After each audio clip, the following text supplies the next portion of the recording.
Mulle jäi tästä artikkelista 3 tällaista omituisuutta mieleen liittyen Suomen susitilanteeseen. Ykkönen on saaliskateus.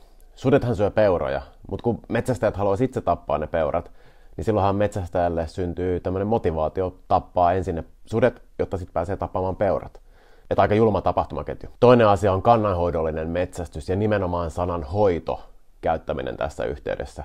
Että kun metsästäjä sanoo, että hän hoitaa, niin käytännössä se tarkoittaa, että hän tappaa. Kolmantena on laiton tappaminen. Ja tämä onkin jännä, koska tässä on eri tasoja. Ensinnäkin on ihan perinteistä salametsästystä, mikä on iso syy susien kuolemiin, mutta sen lisäksi on myös tällaista poliittisen tason laitonta tappamista. Maa- ja metsätalousministeriöhän on järjestelmällisesti laatinut EUn luontodirektiivin vastaisia metsästysasetuksia, jotka sitten Suomen riistakeskus on toimeenpannut. Ja tällä järjestelyllä on vuosien saatossa tapettu jopa tuhansia suurpetoja, eli karhuja, ilveksiä ja susia. Kannattaa lukea tämä Marja Miettisen kirjoittama artikkeli Eläinoikeusakatemian verkkosivuilta. Se avaa hyvin syitä sille, miksi susia halutaan tappaa.